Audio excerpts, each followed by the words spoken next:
IBOB Community Radio app. Of course, some are listening via Radio Biafra app. Some of you are also listening via FM in the land of Biafra, some parts of Lagos, in Abuja as well. I don't know if Kanu is amongst you, right? Some are listening also via Radio Biafra website at radiobiafra.co. And I do know that a few people, I think what I can say is 228 are listening via my Instagram page, Mazi Nnamdi Kanu _official. Some of you are with me on Instagram. Some of you are also listening via Twitter. You should listen via Twitter and Instagram as much as possible. I do not think we are able to stream on Facebook today. They don't want me to broadcast on their platform. They have taken money from the zoo. They are trying to cut out our voice because our women were raped, and they do not want the world to know about it. That is what Facebook is hiding, but they cannot stop us because we are unstoppable. And as we have been announcing for the past few days and weeks, very, very imminently, our own app will be launched. Something similar or better than Facebook will be launched. I know that Simon Ekpa has been doing a lot of work in terms of announcing it, but I will myself announce it officially when we are ready to go. But for now, we welcome each and every one of you, regardless of where you are. Bring your pen and paper ready. And of course, I am going to give out the telephone number with which you can contact us this morning. It is a question and answer session. Please, I will urge and pray that some of you refrain from unnecessary, should I say, commendation and pleasantries. I want you to go straight into your questions. The harder the questions, the more better for us. So we can educate, we can enlighten, we can make the world aware or bring to their attention the work that we are doing diligently and resolutely to restore the kingdom of heaven upon the face of the earth. Our work, our mission is a very simple one: to restore Biafra, or we all die in the process, because there is no other alternative. It is a good thing now that the Janjaweed are on the run. It's a good thing also that our people in the West, our Yoruba brethren, have woken up. We are waiting for Middle Belts to rise up as well, so that we can dismember and bring the damnable zoological republic to an end, to end the misery that it has continued to heap on the lives of those who are unfortunate to be born into that contraption. Once again, we are going to pray as it is usual and customary here with us. My name is Nnamdi Kanu. I am the leader of IBOB all over the world, indigenous people of Biafra, the largest mass movement on the face of this planet Earth. I am the director of Radio Biafra and Biafra Television, and by the very special grace of the Most High Elohim, a servant of the wonderful people of Biafra.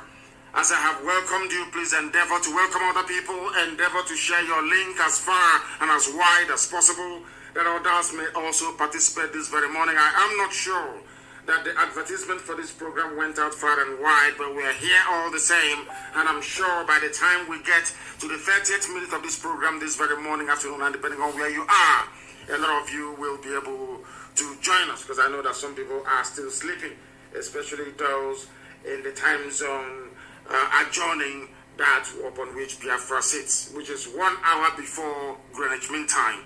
We must pray, and of course in the language of heaven. Ezi onye nwe anyị na Chineke nna dị ngọzi marụ mgbe ebighị ebi. Onye ọ bụ naanị ya ka ike niile nọ n'ọgbadoro aka ya. Onye anyị na-aja mma wee na-eto wee na-agọzi aha nsọ ya mgbe niile. Chineke nna nke usu niile nke ndị agha. Onye pụrụ anyị n'ihu ma pụrụ anyị n'azụ. Onye na-echebe ndị ya agbanyeghị ihe niile nke anyị onwe anyị na-agabiga n'ihi na anyị bụ anụkpa ahụ. Arịrịọ ka anyị na-arịọ, otuto ka anyị na-eto gị, nsọpụrụ ka anyị na-asọpụrụ gị, ịja mma ka anyị na-aja aha nsọ gị n'isi ụtụtụ ehihie ma ọ bụ abalị, ebe na ụmụ gị gbasara ka ụkpaka n'ụwa niile, n'ihi na ikwere anyị na nkwa n'oge ahụ wee ruo mgbe ọbụla anyị kpọkuru aha nsọ gị n'ime mmụọ na eziokwu, na ị ga-akpọkọtakwa anyị ọnụ ọzọ, na anyị ga-efekwa gị n'ụzọ ziri ezi, na jụ onwe gị ga-abụ nna wee nye anyị, anyị onwe gị ga-abụ ụmụ wee nye gị nna nke igwe. N'oge ahụ eruo ka iwe nye anyị Biafra ọsọ ọsọ ọsọ ọsọ, atụfughị mgbe, n'ihi na ndị iro abatawo ala nsọ gị nna nke ebere dị ngọzi. Atụmatụ ọjọọ ha niile n'isi ụmụ gị nna nke ebere bụ nke ga-abụ ihe efu, ka ha arabụ ndị kụniri wee na-agbara ndị Janjaweed odibo n'ime anyị nna nke igwe, na ị ga-ekpochapụ ndị dị etu a n'aka nsị agapụkwa ha ụlọ nna nke ebere. Anyị wee na-arịọ ezi ebube dị ngọzi lekwa ezinụlọ gị gba IPOB n'ụwa niile, ka iwe bụrụ ndị gọziri ha gọzi nna nke igwe, na ndị dị etu a bụ ndị etu ugo n'ihe ọbụla Ọkụ ọbụla nke ha na-aga echiche ọbụla ga-ebutere ha nsogbu na nsọpụrụ na eji ama nna nke ebere dị ngozi na ị ga-agọzi nke dị etu a anyị wee na-arịọ ike iwelekọta ezinụlọ gị tụmadụ ụmụ gị bụ ndị nọ na Eastern Security Network bụ otu nche nke gị onwe gị họpụtara wee gọzie ka ị wee leta ha n'ụzọ pụrụ iche ka ha wee mụrụ anya mgbe niile eze ekpere ngozi n'ihi na ewezụgaghị nna nke ebere ndị nche ka ha rabụ. When somebody is speaking on the line, endeavor, because we're only going to use one line today, and that is Signal, of course, because we are encouraging everybody to move away from WhatsApp into Signal, and very soon, of course, into the new device, the new social media platform that we are going to launch. Very, very important, please, that you pay attention to every announcement concerning that very imminent app launch that we intend to do in no distant time. The number to call this morning on Signal, please, Signal, is +44 7761 825 346. I repeat, +44 7761 8253 46.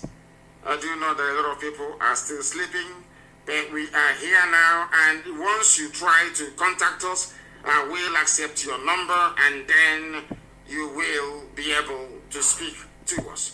We are live and we are direct, and of course the whole world is bearing us witness. Our lines are now open, and if you wish to participate or call us, you are more than welcome to do so. Once again, this is a live presentation, please, and we are only using one line to broadcast this very day, and that is Signal. And that is Signal.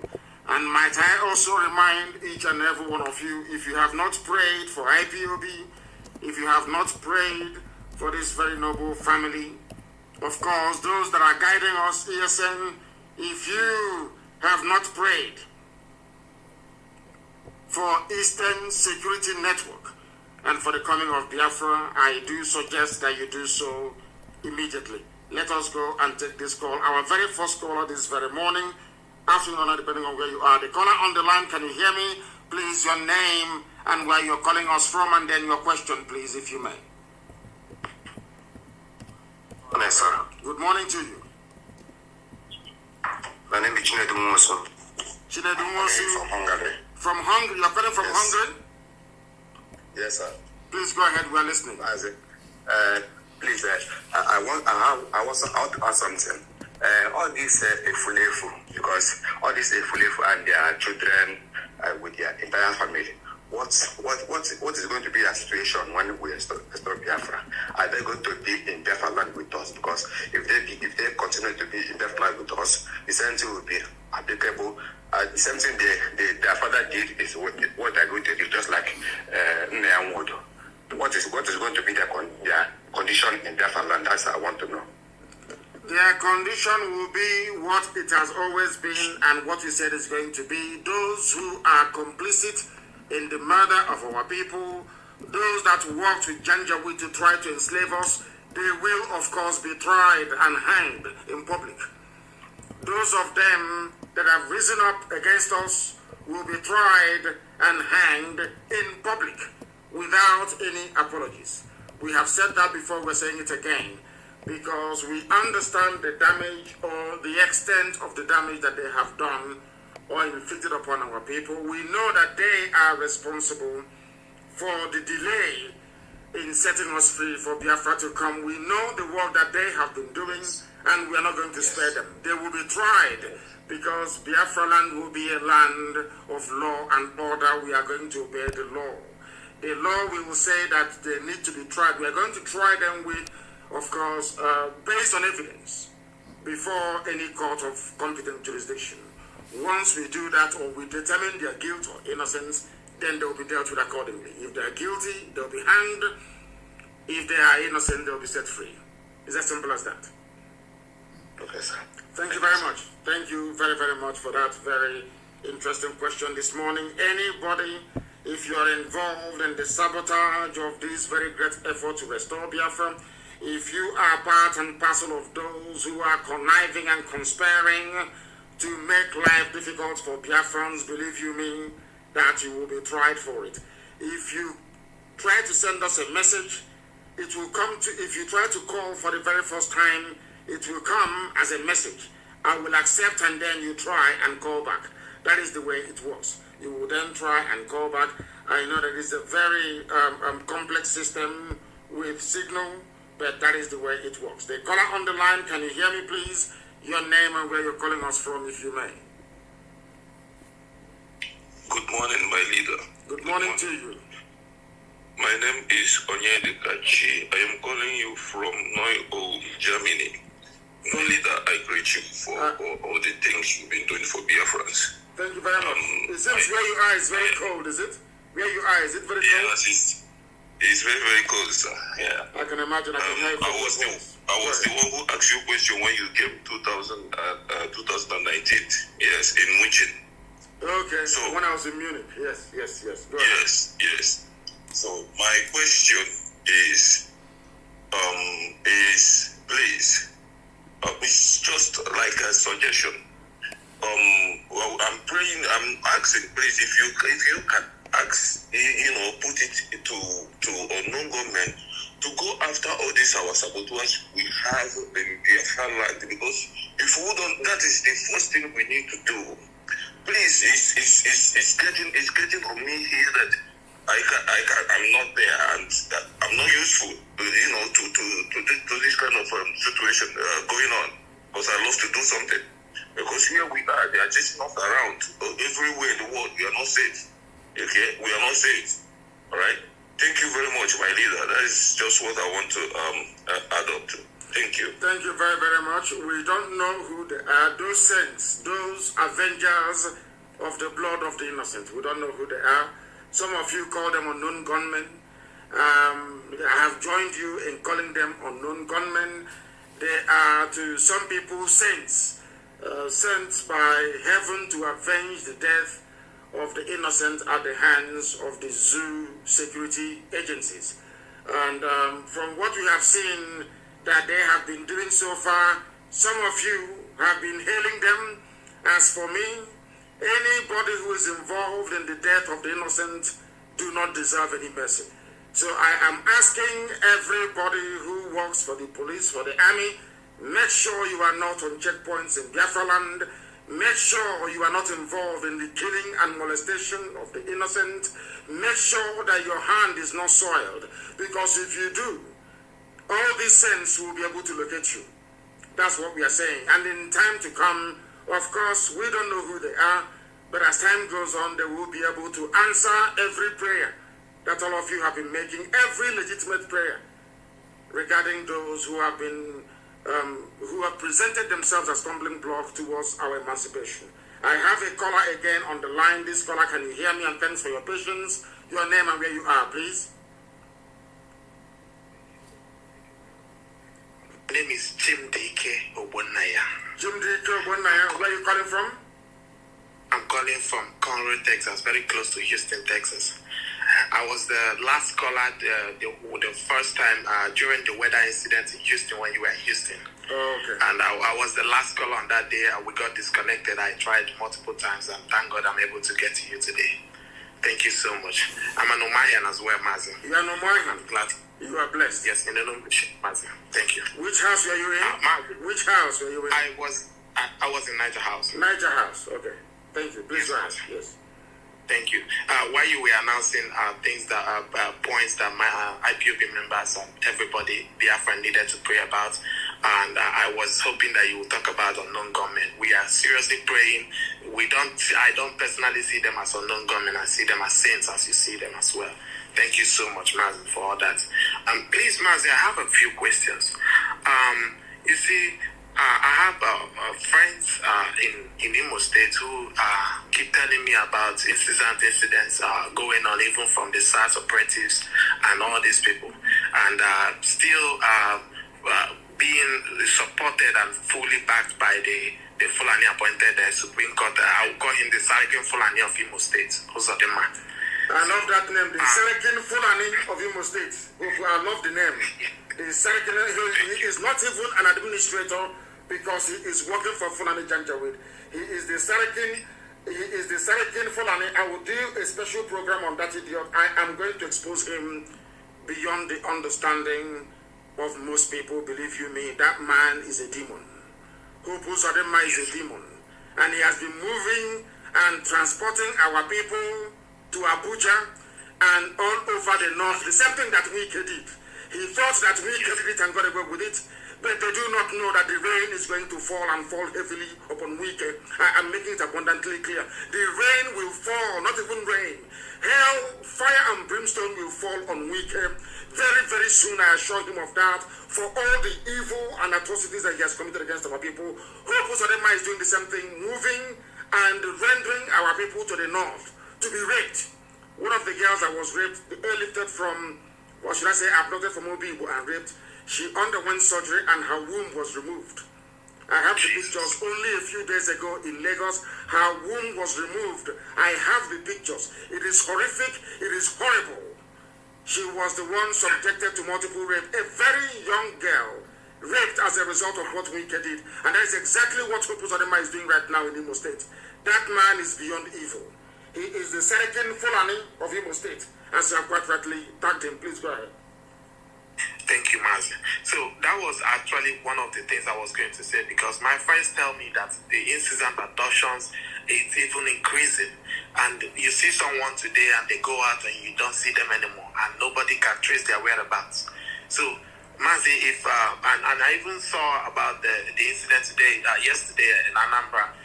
If there is a way we can get across to our people over there in the ESN to if we can, I'm supporting more, and I'm calling for more support to get our people in ESN to go over there and be on the watch, because people are missing every day, Mazi. It is that bad. And on the other question, I saw a lot of people saw broadcasts, and I'm trying to say if it's possible for you to address people that might be not so okay with broadcasts that we saw from the man in the creek that just starts his own government and wants to make people to follow him, which is not going to happen, so that people will be rest assured that everything is under control, under one command, as it has always been. Thank you, Mazi. Thank you very much, and very, very incisive questions you presented this very morning. Let me make it very clear, abundantly clear. Let me start from the last.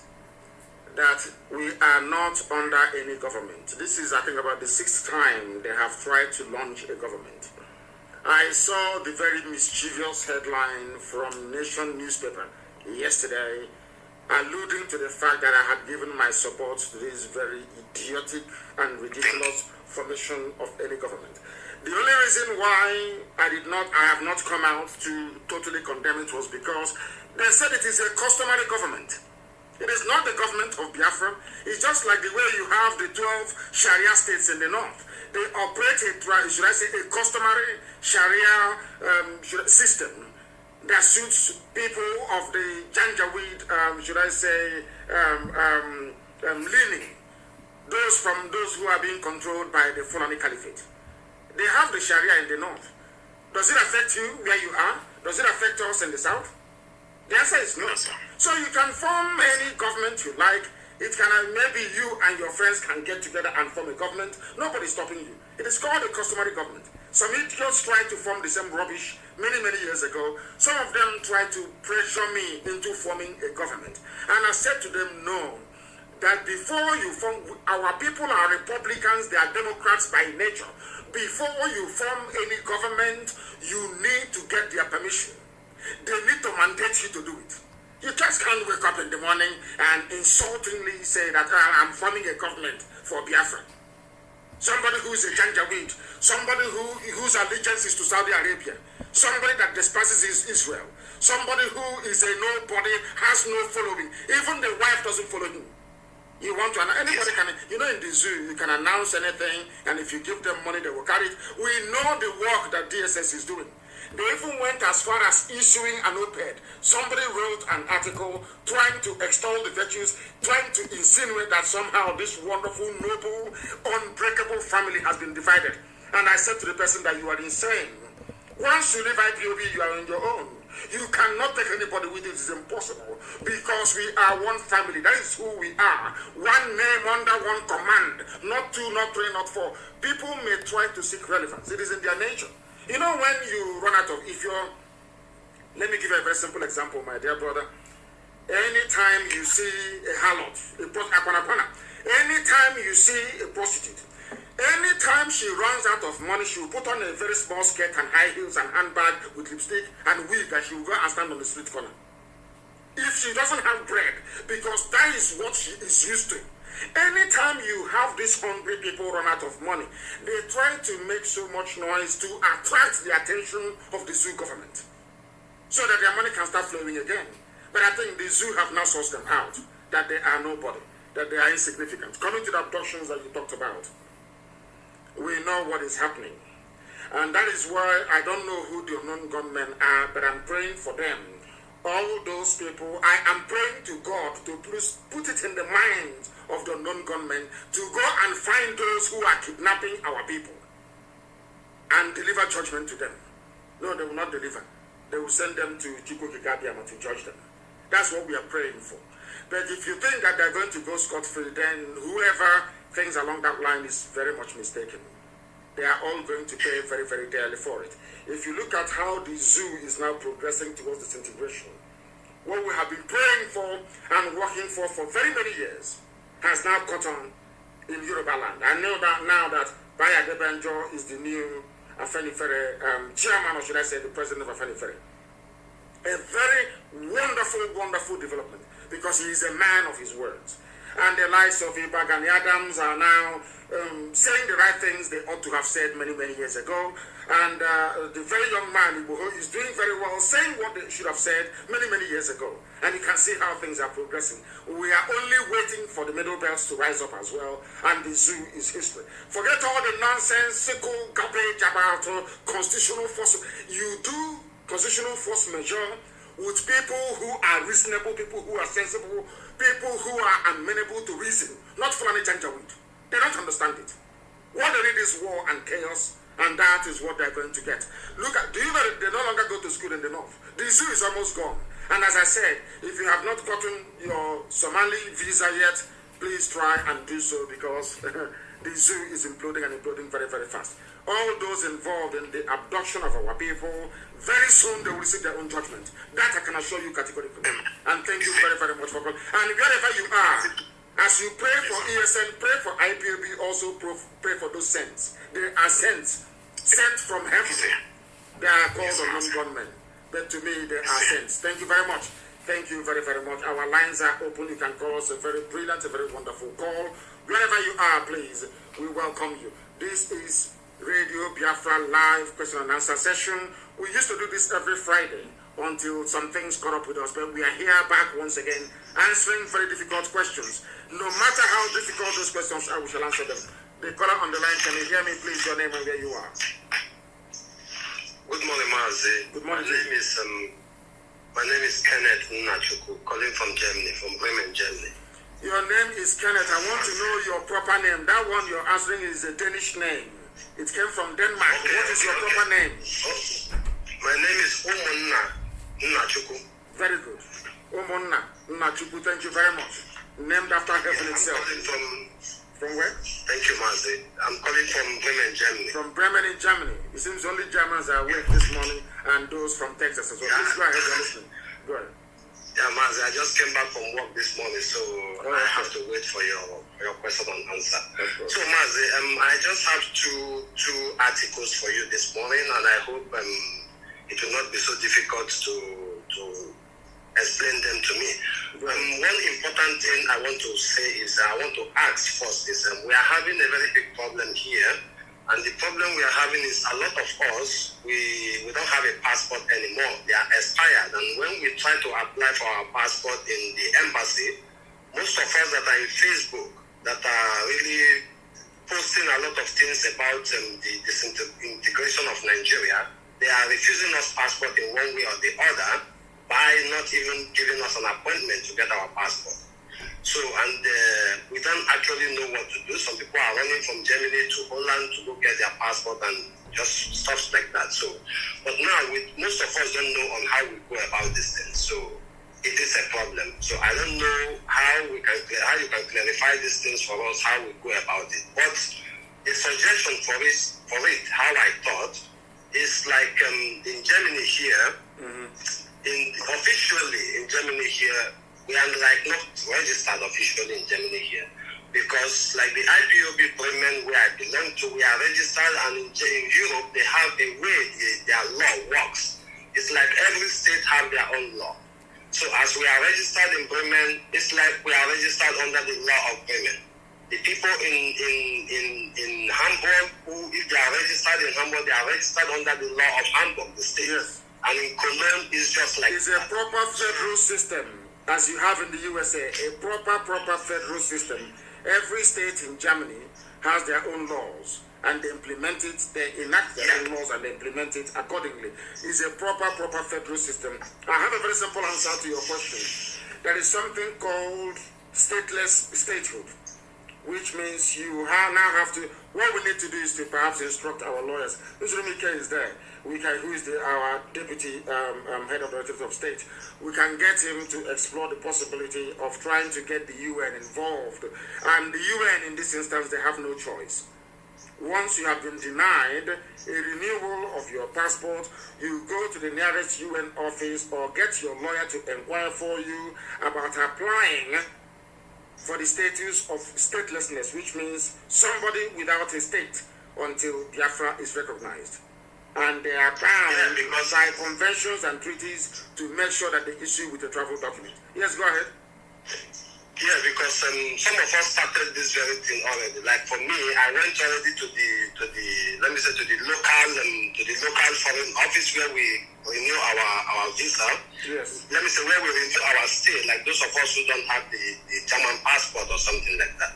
So, and they gave me, because my passport expired already last month, and they gave me something they call in Germany Fiktionsbescheinigung. So this paper I can be using to run around in Germany to work, but I can't use this very paper to leave Germany. That's what I'm explaining to you. The only document you can use to leave Germany is one issued by the United Nations, because currently we are all stateless. Once the zoo refuses to renew your passport, you become stateless. And with that, it is enough compelling evidence to get the UN to issue you with a travel document, because you are a stateless person. Stateless. That's what it means. And now with it, you can also approach the authorities of where you're in and get them to try to, of course, fix whatever endorsement or should I say, whatever identity or valid document or stay in that very area that you may have to need on your travel document. So the next port of call is the UN, to make them aware that we are stateless, not by choice, but by virtue of the behavior of the zoological republic. That's what we are going to do. And I will get Nzulumike to look into it and see how that applies in the case of Germany. That is something that people do not understand. There is something called persons who are stateless, which means you have no country of your own. In our case, we are waiting for Biafra to come.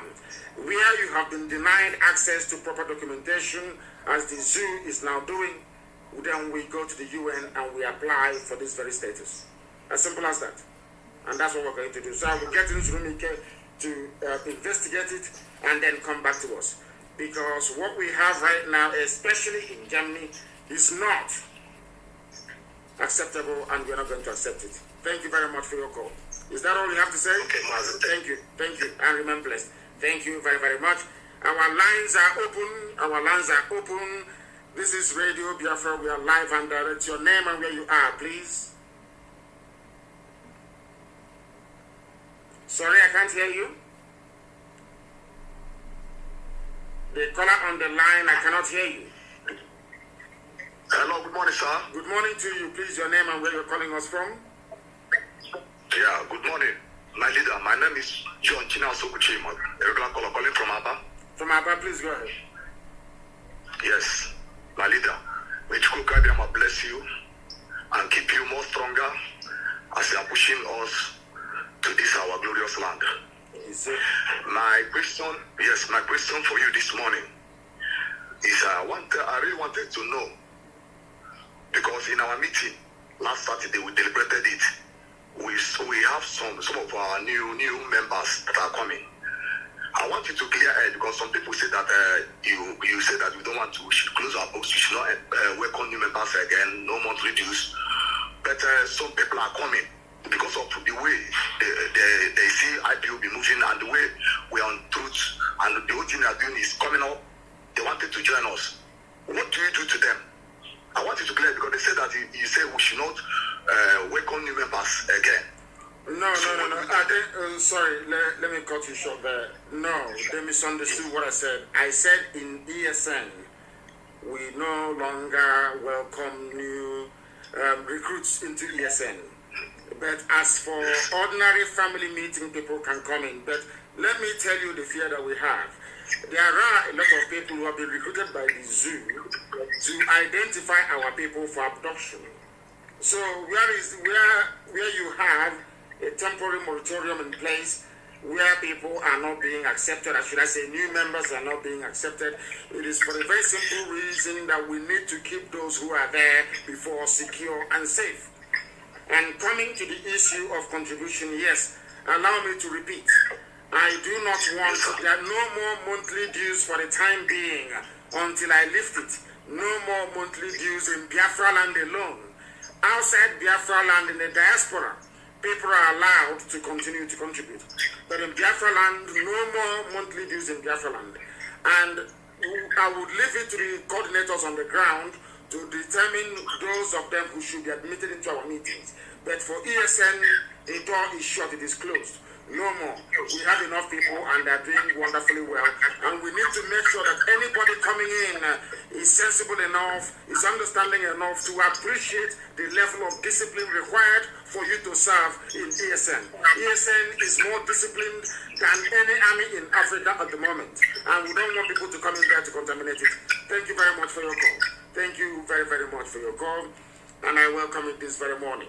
Our line, once again, and please let me remind you how it works. You will call and we will take your, once I accept you, then you can then call back. Because if you call initially as a first-time caller, you may not be able to be accepted. The caller on the line, can you hear me? Do we have a caller on the line? We have a caller on the line. If you will bear with me, please. Too many calls are coming in. If you will please bear with me, let me put you on speaker. You are now live to the whole world. Yes, your name and where you are. Good morning, Mazi. My name is Mazi Nnamdi Kanu. I'm calling you from India today. From India, yes, go ahead. Please go ahead. Yes, Mazi, I want to ask a question. Yesterday, we saw what happened in Yoruba land. I believe that they are stepping up and they are becoming more serious about Yoruba agitation. So what I want to ask is, for now, I understand that steps have been made to reach to them because we understand that we need alliance, we need friends to shoot together and how to confront our enemy and champion our cause. So what I want to ask is, what are we making to unite with our Yoruba brothers? Because I understand that in the future, if we want to overturn how things are going in Africa and in West Africa, we need a union. A union of a such union that Britain operated.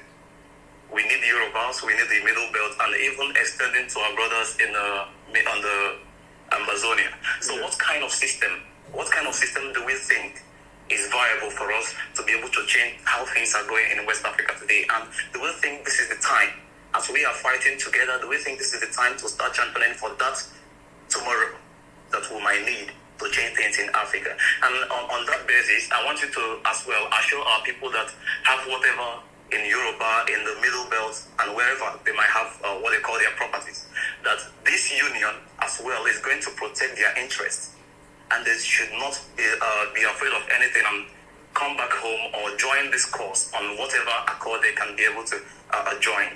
Because till today, people are still saying all sorts of things, that they are not being protected, and what is going to become of whatever they have in the what they call a foreign land after Biafra comes.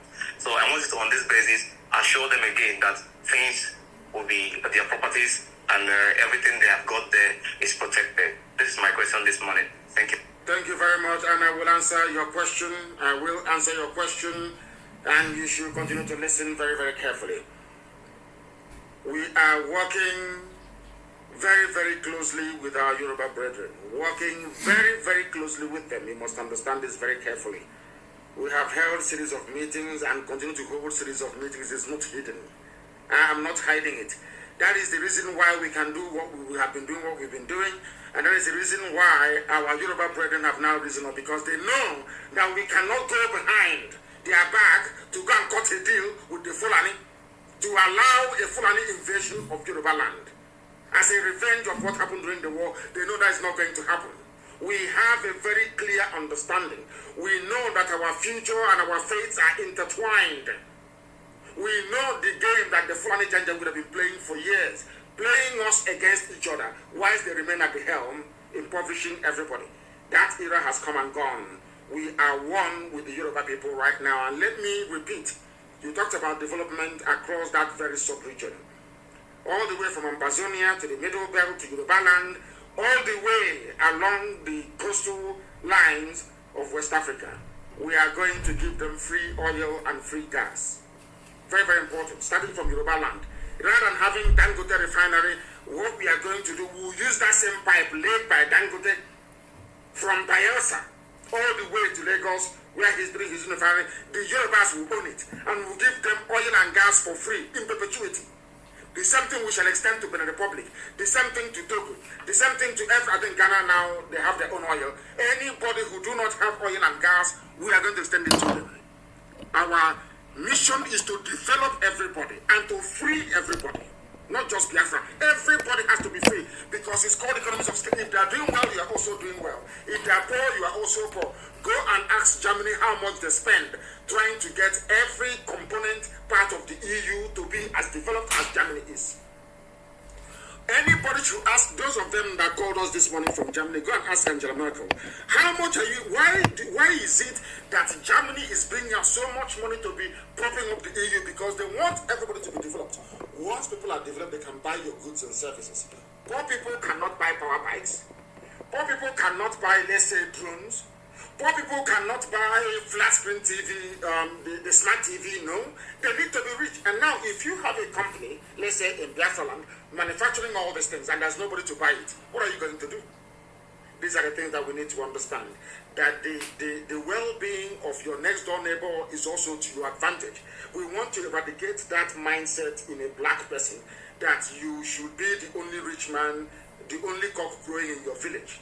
No, it is not a good thing for you, because your lives will not be safe. Look at the Fulani Janjaweed, for example. Let me use the Fulani Caliphate, for example. The impoverished northern part of the Zoological Republic of Nigeria. Look at them today. The reason why banditry cannot stop is because over the years they failed to invest in education. The reason why they are not amenable to reason was over the years they shunned education. They wanted to impoverish everybody. They thought that by making all the Alamajiris very poor, somehow them and their children will continue to enjoy and to control them. Today they are in possession of AK-47 and things have changed. And now in most schools in Zamfara, in most schools in Yobe, in most schools in Adamawa, they are no longer open. Children no longer go to school. It is as a direct consequence of unemployment, as a direct consequence of years and years of implementation of rules, regulation, and laws that are anti-people. In Biafra land, we are going to be different. Britain fought against Biafra, not Nigeria, because Britain thought that we don't have the spirit to share. That Biafrans cannot share because of what Ojukwu told Shell and BP. But they are wrong, they are very much mistaken.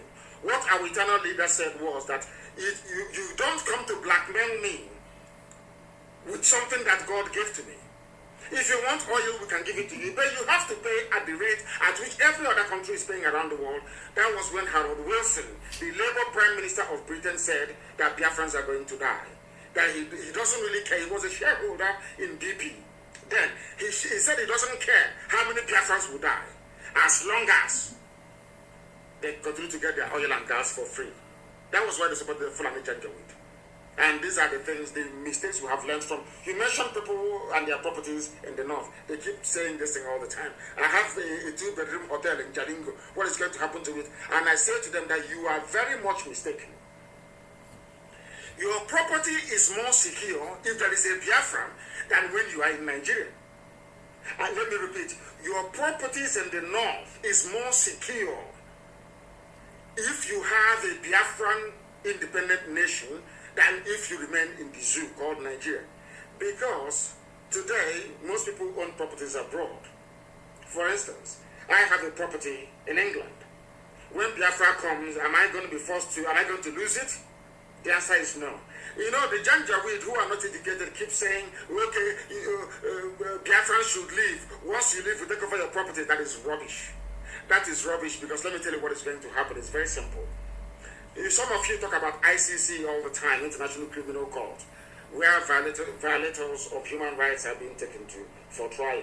There is another court called the International Court of Justice, ICJ, where states can take states to court. If they touch any of your properties in the north, all Biafra will need to do is to petition ICJ, and ICJ will award compensation for those properties they have destroyed or seized from you. Once that is done, then the zoo, the Janjaweed government will be forced to pay. If they don't have the money to pay, any grants that any country is giving to them will be seized and used to compensate people that lost their properties. That is something that people do not know. The reason why all the properties we lost during the war was not returned and no compensation paid was because there was no Biafra to take the Nigerian government to International Court of Justice, the ICJ. Also sitting in The Hague. Also in The Hague. That is something that people do not understand. Also sitting in The Hague. If a country takes Nigeria to court for violating international laws, then they are bound to pay. So you are far more safer having a Biafra with your property outside Biafra land than in Nigeria.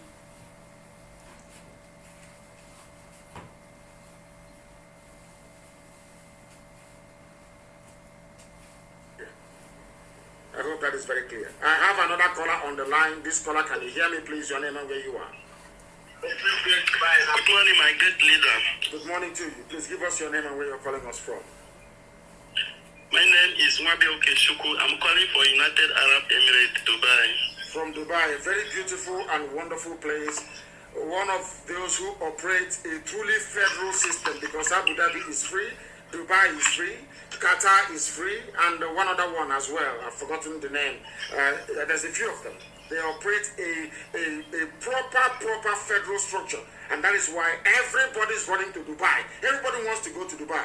Nobody wants to make their land to be like Dubai. Everybody wants to run to Dubai. Very, very sad indeed. And those ruling Dubai, they have houses in America. They have houses in the UK. But that did not stop them from also developing their own land. That is how sensible people think and reason. Please go ahead. And that is exactly why I called you this morning, my leader. I am very, very grateful to reach you because it has been a long while. I have tried my best to reach you, but all to no avail. And I'm very grateful this morning. Sir, I am very, very happy. Meeting you today is an opportunity that I will never forget in my entire life, and I will tell it to my children. Sir, what I want to say is about the issue of what is going on in Nigeria right now. Now, our people are being fragmented to the extent that things are getting worse. Because now the fuel pump is very, very high. Now, traveling from Biafra land to Lagos and all this traveling are very, very expensive. Everything is now very, very expensive. And our people are not ready to do anything about it. And the issue is this. This Fulani Janjaweed, they are using this opportunity to gather more money to keep on fighting us. So as the point reached like this, so I want to know, are we going to keep on being quiet over this issue while they are using the resources in our land to be gathering more money to fight us, or are you going to declare Biafra? That is my number one question, to declare Biafra, because the thing is getting out of hand. Because I know very well that we have men on ground that can defend our territory. Number two question is this. So I have said in many occasions that you're not going to reign or rule us or lead us when Biafra is actually achieved. So I want to know, what of if we IPOB worldwide insist that you must rule us or lead us to show us a shining example of what leadership or a president is all about in Africa, because we are about to experience the best government, the best nation ever in the history of black race. So I want to know what you have to say about it. What if we say no, that you must reign or lead us to show us a shining example? So that is number 2. Number 3 is this. You gave 40 days ultimatum for the checkpoint in Biafra land to be evacuated or to be removed, because they are using this means to be killing our people, doing a lot of things. You will buy 1 bag of rice from Lagos, want to give your people from in your village. They will just block everything on the way and collect everything, and they don't know what you went through to be able to get this. And at the same point, they are killing and extorting money from our people. And in this the same checkpoint, they don't want anything good from other places to reach Biafra land. They have been doing a lot of bad things in that checkpoint issue. Sir, I want to know if your order is still intact, that after 40 days of ultimatum, that this checkpoint will no more be seen in our great land, Biafra. Thank you, sir. Thank you very much, and remain where you are, and I'm going to answer your question.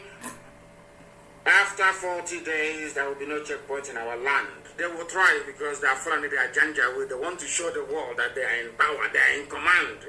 They own the army, they own the Air Force, they own everybody. That is the way they behave. But they are in for a very rude awakening, I assure them. I will get to the issue of checkpoint in a minute. Am I going to declare Biafra? The answer is no. You people will declare Biafra or give us the mandate. I said us, not me. Give us the mandate to declare Biafra. Before Ojukwu declared Biafra, he was given a mandate. Then the cockroach, the hotelier, came and was declaring Biafra. I think after every 6 months, he would declare Biafra. And nothing happened. They would settle him. He went and sat down. Another person came out a few days ago to say he's declaring Biafra. It is an insult to our collective intelligence that anybody should come out to declare anything without proper consultation. You know, they try to accuse us of not consulting properly. What we are doing is the groundwork. Our people are Republicans. Our people are Democrats by nature. Everybody wants to be consulted. And when the time comes, everybody will be consulted. As I said before, they tried to push me to declare Biafra, and I said, no, I cannot declare Biafra. I don't have the authority. I am not Biafra. I am a Biafran citizen. Only one person among 70 million people. I don't have that power nor the right to do so. I am not a dictator. The reason why we put IPOB on the straight and narrow is because we need to enforce discipline. There is a level of discipline you require when you are facing a very recalcitrant enemy or when you are surrounded by enemies. That is only what we try to instill inside IPOB. That doesn't mean when it comes to the issue of governance or matters of state, we now arrogate powers to ourselves. No, we're not going to do that. What we'll do is to wait for you Biafrans to say, now is the time to go ahead. Everybody will be involved. And then Biafra, you cannot declare Biafra without defending your borders. It doesn't make any sense. The day we are declaring Biafra, we are defending our borders that same day. If you see any Janjaweed, that Janjaweed is dead. If they fly their aeroplane, we bring it down. So we know what we are doing. I don't want people to rush us. We want to cross all the T's and dot all the I's. We know what we are doing. Our people should not be in a hurry. Nobody is in more, should I say, urgent need of Biafra more than myself, because we have suffered and have continued to suffer. But we must do it accordingly, or else our people will break away. Some of them will run back to Fulani and say this is not what we planned, and they go and connive with them. We want to make sure that every avenue for saboteurs is shut down. Every avenue of the escape will be shut down. People should believe in what we are doing. Our strategy is spot on, and we can never fail. I am not going to declare any Biafra, not now, until you give me the mandate to do so, because we are Democrats. Any idiot can declare whatever he or she thinks works for them. If the zoo can give them money because they declared Biafra, that's all. But I know that the DSS is behind it. As I said, there was an article written. They did it in order to show them, to think that the world will buy this nonsense that IPOB, this noble family, is divided. That's all. So this person has his own faction when it's a lie, a proper lie. It was DSS that declared Biafra. The Department of State Secret Service in Nigeria, the state police, they're the ones that declared it. Because these are their agents, they give money to them. But you can see how we all responded. Nobody accepted that garbage because we have not finished doing the groundwork. I know we are all in a hurry, but in due time or in due course, you will give us the mandate to declare Biafra and then Biafra will be declared. Then that same minute, we are defending our borders. That same minute, our army will be unveiled. You don't sit in your house when you run out of money or pipeline security contract. You want a new renewed because Dangote is now to guard his pipeline from Bayelsa to Lagos, his new refinery. These are hungry people, and we are not. No declaration of Biafra until we have your mandate to do so. That's number one. Number two, I will not lead Biafra. There are people, I believe, who will be more competent than myself. Only Biafrans can choose who is going to lead them. And Biafra will not even have a chairman or a president. My recommendation, which I will urge people to vote for in a referendum, is to have a confederate system and to have premiers managing each and every of the regions. That is what we are going to do. That is something we must understand. A prime minister, yes, but not a president. We are not going to concentrate power in the hands of only one man. It is not going to happen. Very, very important that we understand this, please. And about the checkpoints, after 40 days, there will be no more checkpoints because they are using it to abduct our people. They are using it to kill our people. They are using it to make life difficult for us. There will be no checkpoint. And then there will be no apologies for any action we are going to take. And I want the world to take down to telephone numbers. Even from today, wherever you see a checkpoint from this very morning in Biafra land, I am going to give you two numbers this morning, please. They are our inquiry lines. If you have any issues, if you have any case, if you spot any saboteur, if you know anybody who is pointing out our people to be arrested, you have their name, you know where they come from, I am going to give you a number this morning to call. That very number, once you call it, you leave us your details, then we go and find those people. We go and locate the checkpoints, and then the rest will be done. The caller on the line, can you hear me, please? Your name and where you are. My name is From Thank Spain. you for giving me this opportunity. Yes, please, go ahead. Honestly, I just want to thank you because most of the things you have taught them, issue of this ESN, you say the recruitment is enough because we don't want to destroy what we have built because the zoo is trying to infiltrate us, but you're always ahead of them. Thank you for your wisdom and what you said about the confederated state now. I like it because if you look in Switzerland, they never entrusted any power to one person. Each canton have their own leader. That is why they are progressing. All these things you are doing is very, very wonderful. And I want to touch against some things. Some people say that you are ready to call. You are ready people to call you. This is money. They want me to show. Now, your name here is IPOB Almeria 2017 2222. Do I know who that person is? I don't know who you are. Let me finish. Anybody who has ever witnessed where we have done a live presentation and taken live calls, you will know that I never ever filter calls in my life. Never ever, because I prefer more difficult and harder questions. Because that brings clarity to what we are doing. When I answer or I respond, that brings clarity to what we are doing. That clears all the doubt.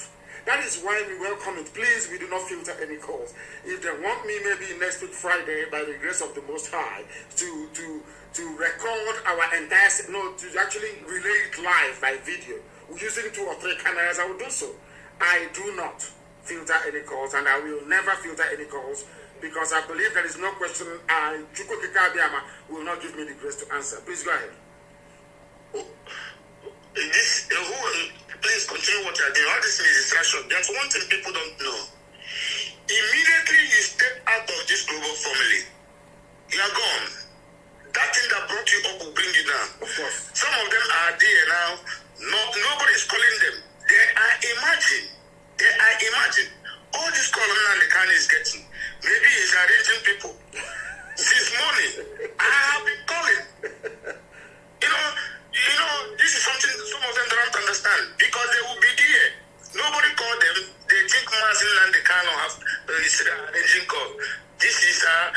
these are people that have lost their way. I tell every one of them, what brings us together is Mazi Nnamdi Kanu and the IPOB. And immediately he stepped out of this family, he are gone, not to confirm me and you again. So Mazi Nnamdi Kanu, don't listen to any distraction. Continue your mandate. Continue what you are doing. But you go guide your way. Guide your going out and coming in. Any evil man that meet you will run away. He said, thank you for giving me this opportunity. They say we arrange calls and there are lunatics everywhere. We had a caller on the line. That caller is no longer there. Maybe they will call us back. Maybe they will try and call us back. There are many people who are calling, but I want to deal with one issue first. The last caller mentioned Switzerland. Switzerland is doing very well. And let me tell you why Britain said no to Aburi Accord. This is something that people, it's only now that we have hammered on this issue. It has now dawned on everybody that Britain never meant well for each and every one of us. I am a British citizen, don't get me wrong. There are good Britons. Good English people, good Scottish people, good Welsh people, good wonderful Irish people. But there are very evil people amongst them as well. The caller on the line, can you hear me before I deal with the show, Switzerland? Can you hear me, please? Yes. Your name and where you're calling from? Okay, my name is Uche. I'm calling from India. Uche from India. We are listening. Please go ahead. The world is... Did I arrange you to call this line this morning as well, as they said? No, I saw it on YouTube. I've been trying to get you online for a long time. Thank you. Please so go ahead. I'm even surprised that I'm...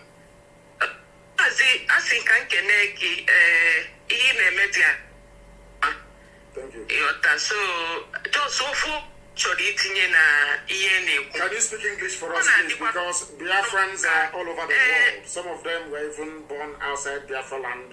Some Biafrans do not speak or understand it. I'm just trying to make some things. So let's be using our own mother tongue. Understand? Yes. I think it's going to be more safer for us. Like Yoruba people, sometimes I'm going to their... You can never hear them speak English. But I don't... The problem, that is what our Igbos... See Igbo person, that person will speak Igbo to you. It's impossible. Everything is not English. When we speak our language, know what we are saying. That is when you will go to their bar, think you are standing at the front. We shall do so. We shall do so. If we can be using Igbo, you understand? So let's have secrets. No. Let me explain this to you, my dear sister. We will. Okay, sir. Biafra is more than Igbo-speaking people. We are all Igbo people. I've said that many times. Okay, and I have irrefutable scientific facts to back up my claim. But the thing is that because the Igbo, let me say, the central speaking Igbo people from the lower Benue all the way to Ahoda never conquered anybody. One thing people don't understand is that even the Yoruba nation is not homogeneous. An Ijebu man is different from an Elaje man. Elaje man is different from somebody who comes from Ife, from Ile-Ife. They are all different people. But there was a conquest from Ile-Ife. The royalty from Ile-Ife spread out, the Oni and all the rest of them, over many years, and conquered other vassal, clans around them, and they all spoke one Igbo language. One Yoruba language. Had there been an Igbo king, for instance, had there been an Igbo king, and that king decided to go on conquest, they will go and conquer other people, and by virtue of that, they will now start speaking Igbo language. The same way that Britain conquered us and we're speaking English. That's how this world works. Look at the parts of Africa conquered by French people. They are now today speaking French. The parts of Yoruba, people will now call Yoruba today, we are conquered by the throne of Ile-Ife. And they are now speaking Yoruba, a language we call the Yoruba. Look at the Hausas, for instance. The Hausas conquered a lot of people in the north and built their empire. Today, they are all speaking Hausa, of course, aided by their own invasion of the Fulani. So you must understand this. So in Biafra land, we never conquered anybody and nobody conquered us until the white man came. That's why we all speak English. Now, what we are going to do is this. We are having programs, we are sharing programs on Radio Biafra where you will have this news that I'm broadcasting in the BBN language, in Efik, in Asian language, in all the major languages that we have. And I think the major ones we have are Igbo, we have Ibibio, we have Izon. Even in Bayelsa, even in Ijoland, they have four languages, even more than 4. Are you aware of that? They have 4. Wow. Yeah, of course. So if you now say that let somebody from let us speak Ijo language, there is not one Ijo language. Not one. They have a minimum of 4 major languages, and they do not understand each other. You must understand this very carefully, why we use English all the time. We have Isoko, of course Isoko is related to you, but we'll come to that later. We have Urebo, and we also have Ishekiri. So that is why we speak English. But we are now designing programs on Radio Biafra to accommodate all these dialects, to accommodate all these languages, to make sure that, as you quite rightly said, we communicate in a language that at least the enemy will take 1 or 2 days before they can decipher, take them 1 or 2 days before they can interpret and understand what we are saying. And also tagged on to that, because I said I'll answer this question, it's a good thing that you're on the line. In Switzerland, my dear sister, in Switzerland, they speak 3 different languages. In Switzerland. Do you know that? Switzerland, there is no official Swiss language, not one. They have 3 official languages in Switzerland. They speak German, they speak Italian, and they speak French in Switzerland.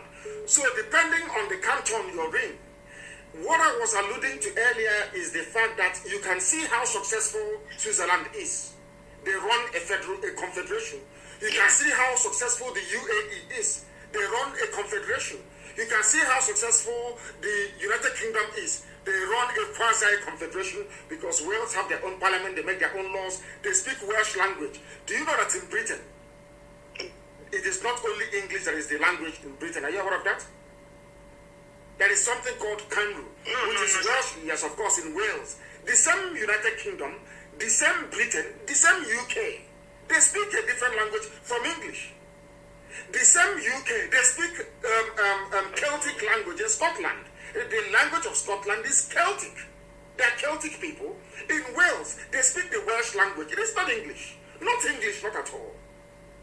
This is something that our people don't know. But I'm telling you now, because there are some people bringing up their children in Wales not to speak English at all. No English. If you go to Wales, you will see English, a road or a city in English. You see the Welsh translation of that. Should Wales become independent tomorrow, there will be no English spoken there. Should Scotland decide to go the way of the ancients and go back to their original language, the Celtic language, it is not English. Irish is something. Of course, they speak the same language, Republic of Ireland and also Scotland. They are ancient people of the land of Britain. These are the things that most people do not understand. In Switzerland, they have 3 languages. Because you have Germans in Switzerland, you have Italians, you have French. Nobody is fighting. Do you know why? Because everybody is allowed to be on their own, to develop according to their own pace. That was what Ojukwu went to negotiate in Aburi with Gowon.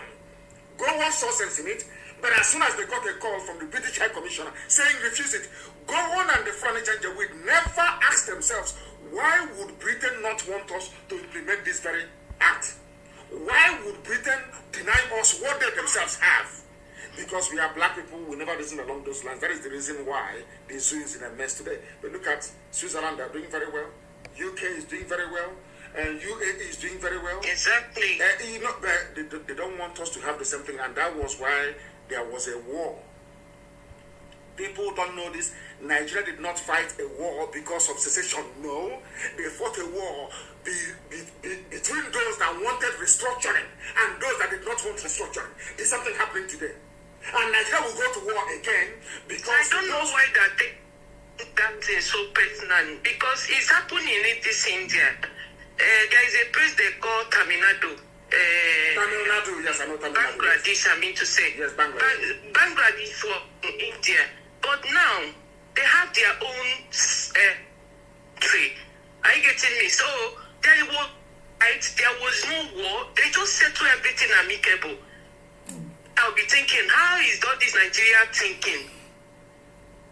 So I'm telling you, I say if Biafra did not come, I will not come back. I will live in India because India is more Nigeria itself. People that everything they're using their economy is growing. Even toothpick, anything a big rich man will use, a poor man will use it too. I agree with you. They don't say, this food is only for a poor, rich people. This one is only for rich people. If they make it in 1,000, they should be in 1 naira where the poor man can afford it. But in our country, no. I'm just happy. If all they don't come back, but things is not as in, I don't know to say it.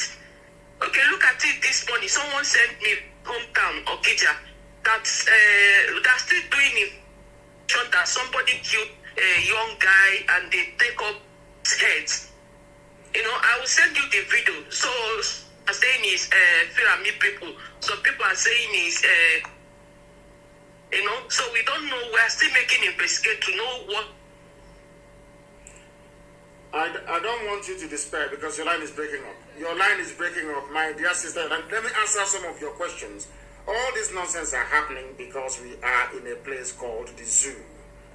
That is the reason why once we leave the zoo, our lives will be a lot more better. I said I'm going to give you telephone numbers to call anytime you see any checkpoint anywhere in Biafra land. I'm going to give you 2 lines to call. Only 2 lines, please. If you see a saboteur, if you see somebody pointing at people, these are the numbers to call. If you have any inquiries regarding what is happening, these are the numbers to call. If you want any issues clarified, these are the numbers to call. Please get your pen and paper ready. I will give you these 2 numbers, especially for those. It doesn't matter where you are. They are inquiry lines, please. +49 is a German. These 2 are German numbers. +49 162 730 6732. That's the first line. I repeat, +49 or 0049 if you are in a civilized place. In the zoo, it is 00949, but it is +49 1 6 2 7 3 0 6 7 3 2. That's number 1 line. I'm going to give you another line as well. Same German line. +49 1 7 6 6 7 3 9 3 4 1 0. I repeat, +49 1 7 6 6 again 7 3 9 3 4 1 0. Those are the 2 lines to call. Is our inquiry line. Any questions you have regarding what we are doing, those are the lines to call. +49 162 730 6732. Again, +49 17 66 73 93 410. Inquiry lines, not for our program this morning. The line to call for our program this morning is different, but I'll give it to you after this call. The caller on the line, can you hear me, please? Your name and where you are. Good morning, sir. Good morning to you. This is Tam. Sorry, what is your name again? Tam from Sapele. From Sapele, Tam from Sapele. Thank you very much. Thank you Yes, sir. for calling. Please go ahead. I really want to answer a question, but I don't want you to answer it on air. If you can reach me back. Ask the question. If the question is not about me going to kill somebody, then you can ask that question live on air. What question? Let me ask you first of all. What is your nationality? What is your ethnic nationality in Biafra land? Where do you come from? Isho. You are Isho? Isho. Okay, thank you very much. Yes, what sir. question do you have to ask? Please go ahead. The question is that concerning the militants, the ex-militants. Yes. Have you met with the we are talking to every Biafran. Now I understand where you're going. We are talking to every Biafran of importance. Not pigs or pipeline security guards, no. Not gluttonous, money-hungry demons, no. We are talking to patriotic Biafrans across the range. You may call them militants, I call them Biafrans, right across the board. Because together we are going to set ourselves free. No one entity can do it. That is a very known fact. Even our Yoruba brethren, they have realized that. We must come together to defeat this monster. Because the Fulanis, they have Britain behind them. They have the UK behind them. We have nobody behind us except God Almighty in heaven, and ourselves. That is why we must come together. And that is why there can no longer be any division. Anywhere you see division, then you abandon it. We are speaking to everybody, every Biafran, militants and otherwise. And together we are marching resolutely towards one destination, and that destination is freedom. Okay. Thank you very much. That's why I'm asking this question. Why are you asking? Thank you, sir. Go ahead. Because why I'm asking this question is that because there are some set of people that have the capacity of commanding their people like you do in IPOP. There are some people that have that capacity. We are speaking to them. I can assure you, my dear brother, I can assure you that we are speaking to everybody. We are speaking to them. I had a meeting. Okay, I'm not going to say the type of meetings. I have meetings all the time with people of importance. The issue of Biafra is resonating everywhere. It doesn't matter where you come from. Izon, Urobo, Ishikiri, all the rest of it. Everybody wants to be free. If not for what we are doing, do you think that our Yoruba brethren could have been doing what they're doing today? Because they have seen that we are movable, that we are unshakable, that what we've been saying is right. Now everybody is joining. And I can assure you that the zoo has come to an end, more or less. It is only for us to push it a little bit and it topples over. That is why we must remain very strong and resolute. Thank you very much for your call. Thank you very, very much for your call. We have callers everywhere from all over the place. They say we are, some people are crazy. We arrange our calls, whatever that arrange our calls. Some people are mad. Let us take this call. The caller on the line, can you hear me, please? The caller on the line, can you hear me? I can hear you, Mazi. Good morning, sir. Good morning to you. Your name and where you're calling from, please. My name is Agokalo. I'm from Abreba, in Asha province. Thank you very much. Please go ahead. Sir, please, I have only one question. I want to ask you about, you say you are going to run a confederation.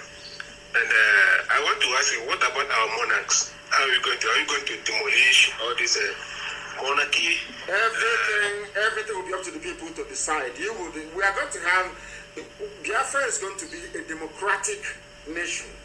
Anything we want to do, we ask the people. Because in some places, they have royalty. They love it, they like it, they claim it's their tradition. I don't think it is, but they claim it's theirs. We're going to ask people. Do you want Biafra to be a confederate, quasi-monarchical system where you have the prime minister, you have the Eze, you have the Igwe, you have the Obong, you have the Amainabo, you have the Ubi, you have all these people? Is that what you want? Yes or no? If the people vote for an outright republic, then they get a republic. If they vote for a mixture of I don't know, a kind of a hybrid between a monarchical system and the Republican system, then anything that works for us, we are going to adopt. Left for me personally, I don't want any royalty, because we are all created equal before God Almighty in heaven. No man is bigger than the other man. I don't believe in all that royalty nonsense. I don't believe in it. His Royal Highness, His Royal Lowness, and all that crap. That is why I never answer a prince. That is why I don't believe in all of that rubbish. I don't believe in it. So if you people say you want royalty, then fine. Who am I to decide? 80 million people will decide, or 70 million, as the case may be. Not for me alone to decide. Never, ever, ever. You people will decide what you want. You are going to get the country that you want. My input will be there, but I'm not going to force anybody to adopt it. We are all going to argue and debate, and at the end of the day, we then vote for what we want. Is that very clear? For my take, yeah, it's very clear, sir. For my take, sir, let all those monarchs, they need to be demolished because they are all compromised. We don't need them. We need to try something new, something much more better for me. Thank you very much, sir. Thank you for your contribution. I like it. I welcome it. That is the type of debate I want to have. I believe, let me make it clear that the numbers I mentioned before, they are our inquiry lines, please. They are our inquiry lines, +49 162 730 6732 and +49 176 673 93410. They are our inquiry lines only on Signal and Telegram, please. You know, we are running away from WhatsApp. You know, that boy is very greedy. Onyoshiko is a greedy thief. He will sell anything for money. If you know what Facebook is doing, you will not even be on Facebook, I'm telling you. You know, they take monies from countries all over the world to suppress opposition voices. That's what Facebook does. Do you know that on my two accounts, Mazi Nnamdi Kanu and Mazi Nnamdi Kanu official on Facebook, I cannot post on it. It's there, but I can't post on it. Even all the admin on the pages, they remove them because they don't want the world to hear the truth. So these lines are on Signal and Telegram, +49 162 730 6732. Save it, please. Any inquiry you have regarding IPOB is there. Another number is +49 17 66 73 93410. Signal and Telegram only, please. The Zoo cannot hack it. The caller on the line, can you hear me, please? Your name and where you are. Good morning, sir. My name is Wisdom Uzoma Acho. I'm calling from Abasa. From Abasa, yes, go ahead. Mazi, I want to thank you for the good work you are doing. May Chukwu Kikabe and bless you because it's not been easy. That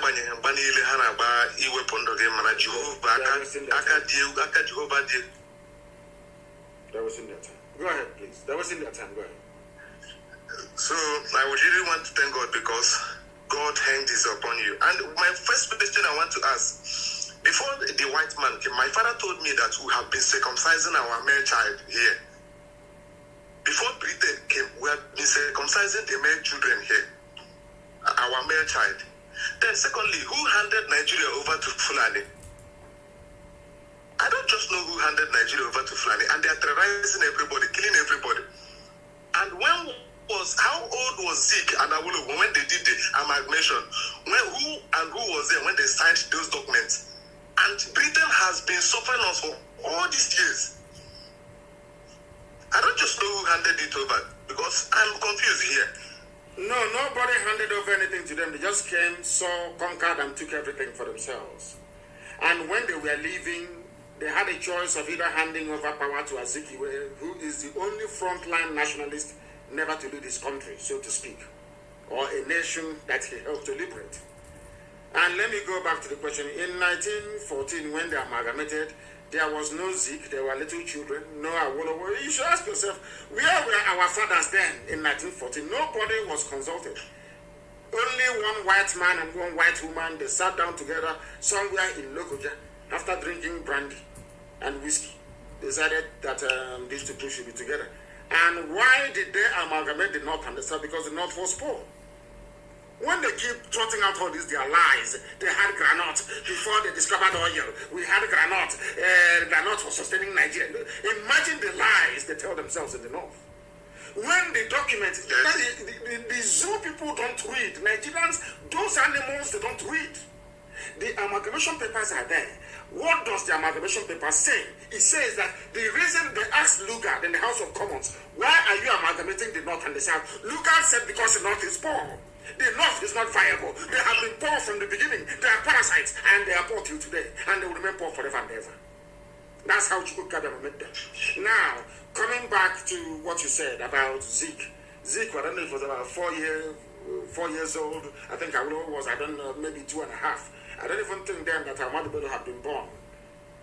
So who was there when this zoo you call Nigeria was created? That is what we are trying to get black people to reason. Our job here is to get people to reason properly. Because black people, of course, some people are now reasoning properly, but in the men in the zoo, they don't reason properly. That was the lie they were telling. Ojukwu seceded, secessionists. Nobody said that the war of Biafra was fought between those that believed in restructuring and those that were against restructuring. It was a war about restructuring, not about secession. And that's what we have to find. Now, let me make it very, very clear, not just to yourself, but to everybody who's listening, that Nigeria is a joke, one almighty joke, where lies and deception obtain. Where lies and deception obtain at all times. No Nigerian created any Nigeria because there is no Nigerian. You are either from Biafra, you Duduwa, you are from Arewa, you are from Kwarafa Kingdom, which is the Middle Belt. Nobody is a Nigerian. And I've said this thing many times. If I ask you now to send your wife or your girlfriend or your lover, please go and dress like a Nigerian and come out. It's a simple experiment. Please, can you give me the Nigerian dressing? Dress the way a Nigerian should dress and come out. We'll start dragging that person. One will say, oh, it's Yoruba. The other one will say it's a Biafran dressing. Another one will say it is a northern dressing or middle belt. There is not even one common food. No common religion, no common food, no common language, not even the way they dress. Nothing unites them together. Yet some people are idiotically saying they're from Nigeria. And I feel sorry for them because they are black people, they are ignorant, they are very foolish, they cannot reason very well. Your grandfathers were there, or your ancestors were there, and a white man and a white woman traveled all the way from England, came to Nigeria and said, from today your name is Nigeria. And all of you are jumping up and down like monkeys saying, I'm a Nigerian, I'm a Nigerian. By any time you say you are a Nigerian, you are reinforcing your idiocy and your ignorance. That's what I can say. You are reinforcing your stupidity. That means that you are a stupid creature. I'm telling you the truth. That's why we preach this gospel of heaven. Another thing I want to say is this. Very quickly. Hello, this security operative. These all these janjaweed that are on the road, collecting money, extorting money from people, and they are secretly taking people from Aba here. Once they see anything IPOB on your phone or anything that's caused, because me now, tell us. I have given two numbers. Listen to me, please. I have given two numbers.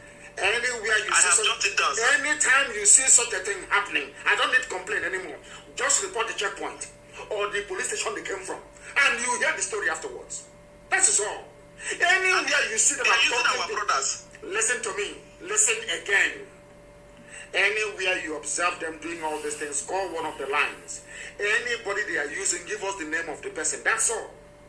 That's all. And you hear the story afterwards. There will be no checkpoint in our land. Anywhere you see a checkpoint, you report it. Because I know Fulani, they are very, very stupid and stubborn. Very stupid and idiotic. Britain will say to them, nothing will happen. Go and set up your checkpoint. And they will keep burying their dead. That I can assure you. I can assure you of that. I'm saying it in the open. I'm not hiding it. They will, as long as they have checkpoints in our land, they will keep dying. Every day, they will die. Thank you very much for your call. Once again, when we are live on air, there is a number to call. That very number to call, I shall endeavor to give it to you. This is our line for this broadcast this morning. The number to call is +44 7761. I repeat, +44 7761 825346. That's the number to call this morning if you have any questions to ask. The other numbers I gave you is, if there is any checkpoint where you are, if people are disturbing our people, just call that number. And you would have done your job. Just call that very number, please. Our lines are open. If you wish to call us, then you are more than welcome to do so. If you are in the habit of calling before, please allow other first-time callers to be able to call as well, please. Allow other first-time callers to call. I am begging you, please allow them to call. Because if you have got, there are people who have been struggling for years to try and get hold of us. Sometimes if you call us and we cannot take your call, some of you may be very lucky. I shall endeavor to call you back.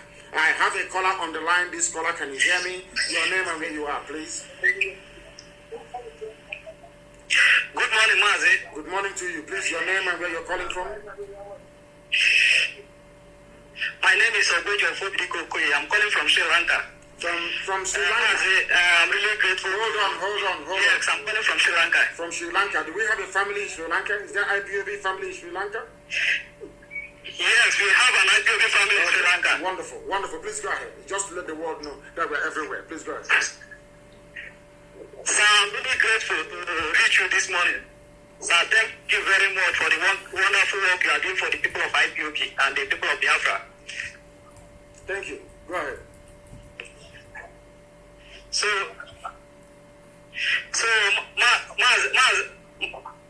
Mazi, I only have one question. I only have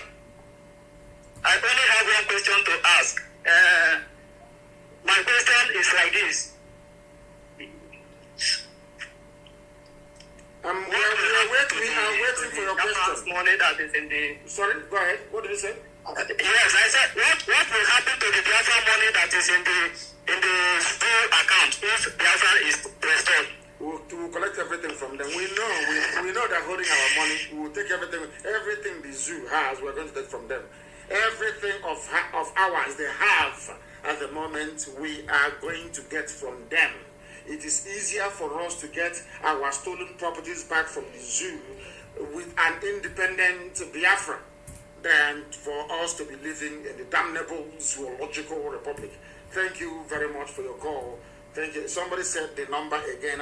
Why don't you write it down? People are coming and asking for the number. Others should please try and post this number on those of you on Instagram. Somebody wrote on Instagram and said, I am on Instagram as a matter of fact. They say if you have to be on Instagram, you have to be posting pictures and slaying. So we are also trying to do, these things are too modern for me. We are trying to do that as well to get people on that very platform to be part of what we are doing. If you call, I will accept your call, of course. The caller on the line, can you hear me, please? Your name and where you are. The caller on the line, can you hear me for the last time? Good morning, sir. Good morning to you. Please raise your voice for me. Your name and where you're calling us from.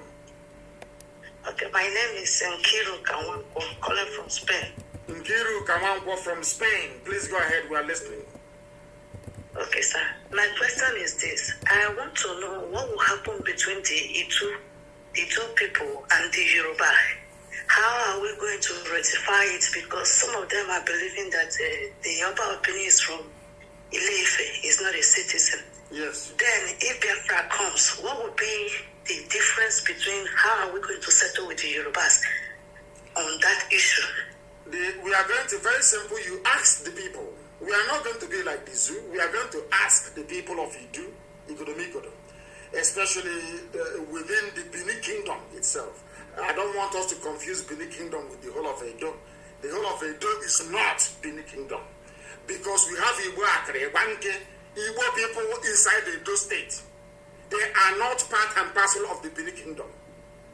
Now we will ask those who are covered, under the jurisdiction of the ancient Benin Kingdom, what do you want?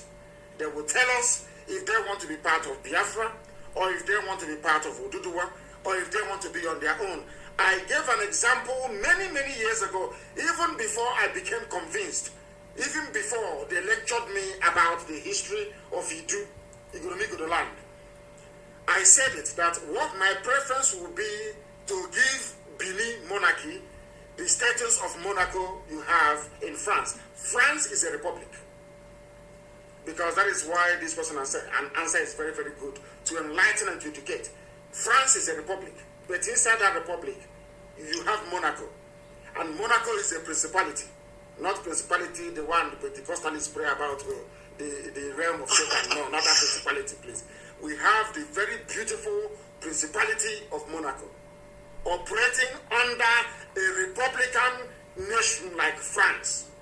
The same thing can apply. We can give the Oba of Benin that very special status in Biafra or in Oduduwa. If they opt out of Biafra, then they can negotiate with the Oduduwa brethren. It's not our business.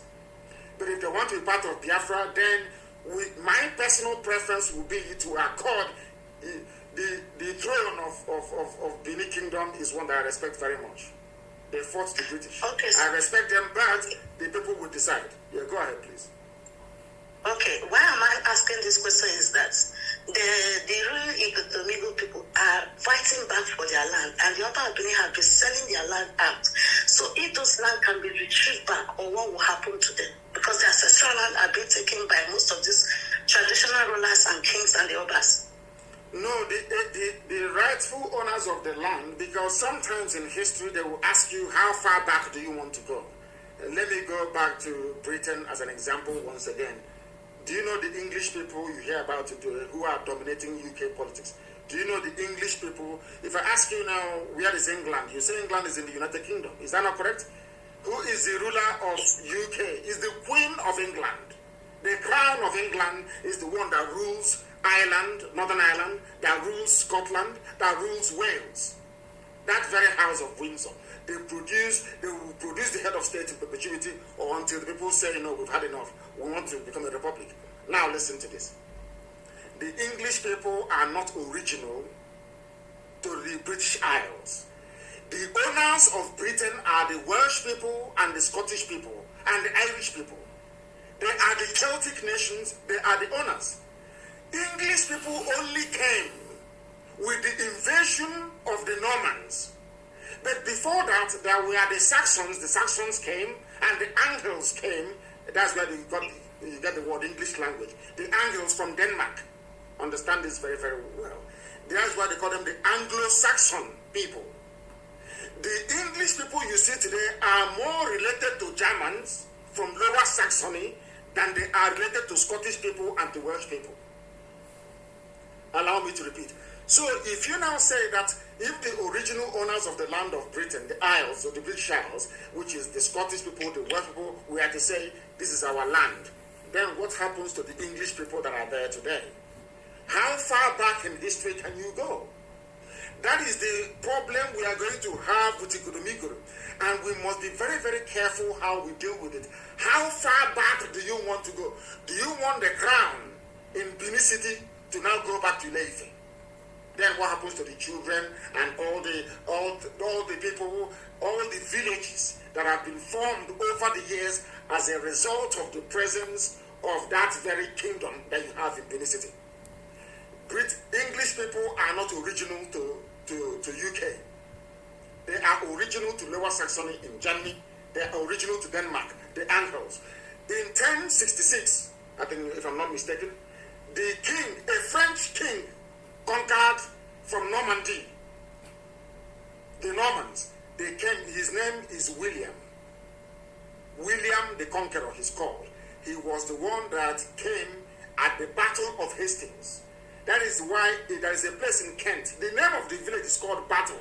That is where you got the dictionary word battle. When I'm fighting with them, I'm saying we are going into battle. It's the name of a village in England.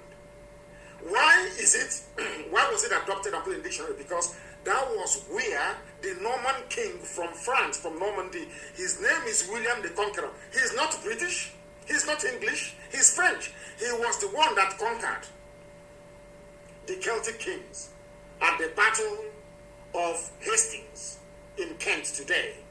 The name of the village is called Battle till tomorrow morning. That is where you got the word battle from. So the French came, the Normans came and defeated the Celtic kings that you had, or some would say the Saxon kings that you had, and imposed the French rule. And that was the rise of the modern British monarchy you see today, that metamorphosed into the House of Windsor from that very throne. If you go to the House of, or should I say, to the Parliament in the UK, you will see it. The throne or the chair that the Norman king sat when they ruled England. That was how this whole thing came about. And subsequently they conquered Wales. They fought many wars with Scotland. Now they went into a union. And in that very alliance, because even in the royal house you have in England, they have Scottish people who were married there. At this point, also Scottish people who were the kings also of England. So they are mixed. If you ask them to go, who goes to where? That is the problem we have in the land. But in time, we are going to solve it because the people will decide. Thank you very much for your call. Very, very intelligent call, and I love that call this very morning. We have about 15 more minutes to stay live on the air, please. If you are used to calling, allow other people to make their own contribution. Allow other people to call. Somebody said I should give them the number again. We do not select those that call us. Let me take this very call. It's going to be very interesting. The caller on the line, can you hear me? I think I was trying to call. And please, please try and hold on for a second.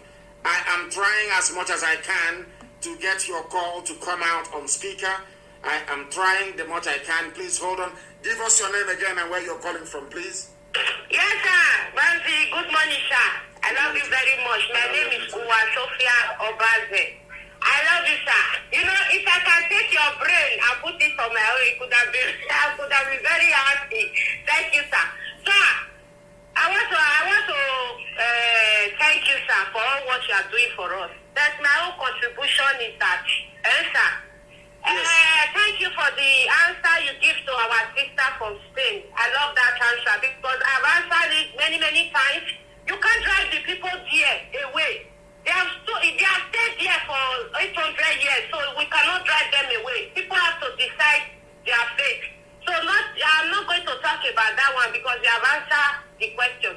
Sir, I want to my own opinion. Our original people have to get up, sir. You understand? Yes. IPOB, we are just on our own. You see what happened in NSAS? You know, when a citizen of the land is fighting the government, all of them will be confused. Sir, I know I have my own platform. There's many people hear my voice here. It go all over the world. So I'm pleading with our aboriginal people, our subjects now. We have to fight. We have to get up and fight. Because in the north, yesterday, I saw one thing on Facebook where we are tying our people's hands. Those people in the middle bed, they will tie their hands back. The army and the police, they will be using sticks to cut their legs and cut their hands, using cutlass to cut their legs. So my people in the land, what to do to our middle bed, Biafra, please, let's do this thing right now. I know that you people tried during the NSAS protest,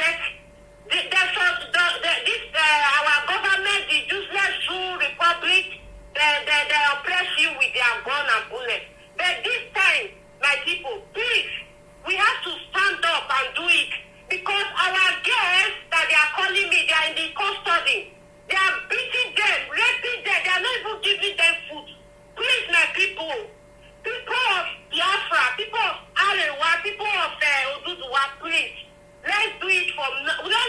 We know that war is not beautiful, but they are still going to kill our people anyway. Please, that is my own opinion. Please, the aboriginal people, we have to get up and fight. When we are fighting, then Eastern security will not support us. And Mazi, please, I know I am your daughter.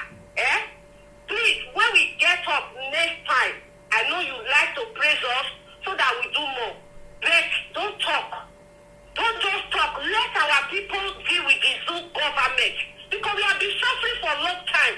Let us get this freedom once and for all. Because immediately they hear your voice, they'll say, hey, you understand?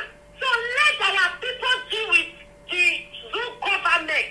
Don't leave them. Because this revolution we are going to fight, there will be no leader. Because I see some people that they call themselves celebrities. They will want to come and be our youth leader. So the government will not call them back. They will go and settle them. They will collect their share and they will come and be confusing our youth. So we don't need that. The revolution is everybody speak for yourself. It will be very sweet, my people. Please, let's stand up because of the people that they are beating, they are killing, they are in custody. Let's stand up once and for all. Please, my Igbo brother, you people are very radical. My Igbo brother, please, please, let us leave that for now. Let us everybody be free for once. I see that many of you like leader. I want to be a leader. Let me lead that. Mazi, that's my contribution. God bless you, sir, for this opportunity. Please, let us do it once and for all. Thank you, Baba. Thank you, sir. Thank you very much, our dear sister. She was amongst those that tutored me on the need for Igodo to be part and parcel of Biafra. And I accepted that very gospel that she preached to me. And now I have seen reason and sensing what most of them have been talking about, almost all of them, who are at the forefront of this very effort that we are making. Sadly, I wish to announce the passing of our dear sister Chioma Emisaronye from the UK family, Forest Gate, London, Southeast Zone of the IPOB family. I know I suspended the IPOB family in the UK for a reason. And because I have received this announcement, I must make it. She passed on and we need to take her body back home. And I want our people, I will temporarily lift the suspension on the entire UK family to gather and to make sure that we send her body home and do what we are supposed to do, because we are one family. We don't get buried abroad, we send our people back home, and I want her body to be sent home. Chioma Emisaronye, IPOB family, especially those of you in London, will get together to make sure that we move her body home. I also have another announcement to make. Lance Corporal Gabriel Ozoma Morago is going to be our new, some people call it Forest Gate. It's not Forest Gate, it's the entire Southeast Zone. Is now going to be our new coordinator in the UK for Forest Gate, for London. And the meeting is held in Forest Gate, let me make it very clear. But he's now going to be our coordinator for London and the Southeast. Gabriel Ozoma Morago, he's our veteran, he fought in the war. He is now the new coordinator for that area.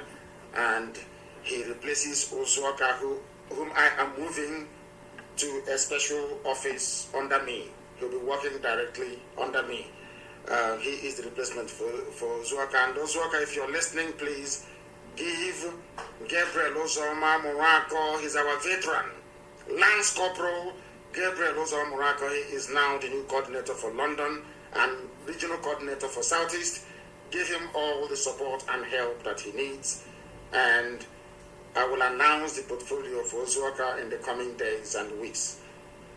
From today onwards, Gabriel Ozoma Morago is now the new coordinator of that. Because of the death of this our sister, the passing of her Chioma Emisaronye, I'm making all these changes to take effect immediately and to make sure that we organize to send her body home. Very, very important, please. And I want to thank Ozuoka for the job, wonderful, excellent job that he has done for IPOB in that capacity. He is now moving on to greater and bigger things for us. Very, very critical that we all understand it.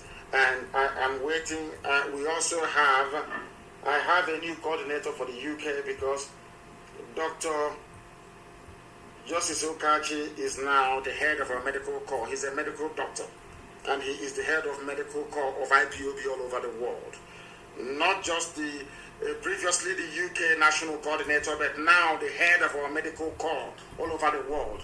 Dr. Okachi is now the head of our medical corps, and in due course also I will announce the UK coordinator. I had a meeting with her yesterday, our new UK coordinator and her lovely husband, and she's going to do a lot of work for us in the UK. I will announce her name in due course. But for now, the new coordinator for London and Southeast is our veteran, Gabriel Ozoma Morago. Thank you very much. I will do everything we can to send the body of our sister home. Very important for burial. The corner on the line, can you hear me? This is Radio Biafra. Yes, I can hear you very clear. Mazi Nnamdi Kanu. Thank you very much.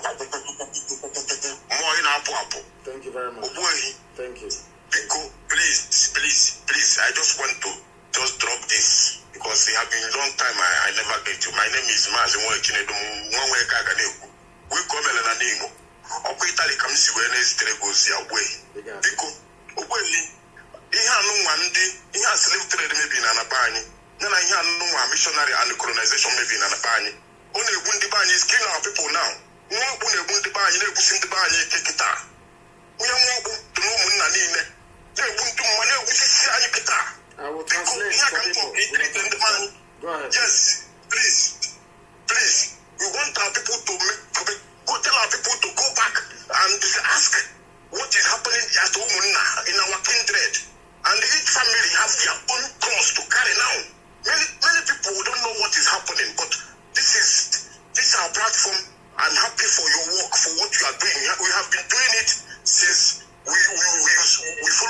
started following you since 2012, 2013, you know, and you went to prison, we started doing it.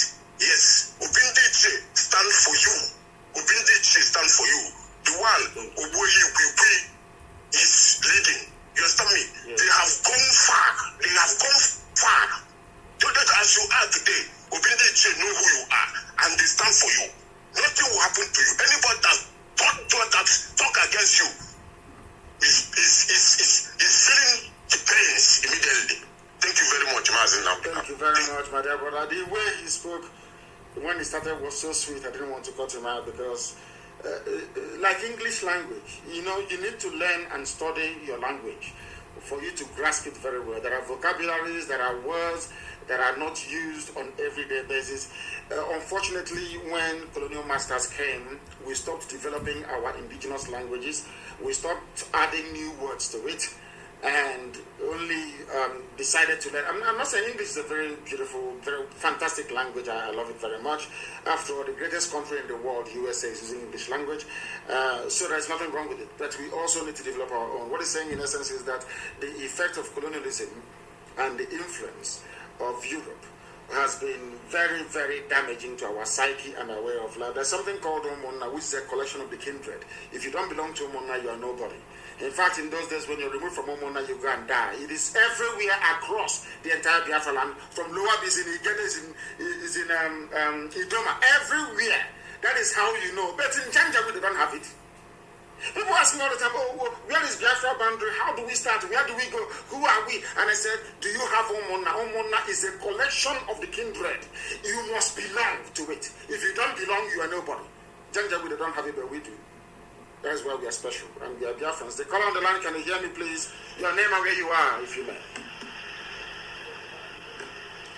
The caller on the line, hello. Can you hear me, please? Yes, your name and where you are. Hello, good afternoon, sir. Good morning to you from here. Please go ahead, we are listening. Yeah, my name is Edom Abuchirubem. I'm calling from the Republic of Seychelles. Please go ahead. Mazi, I quickly have 3 questions for you, sir. Go ahead. One is, yes.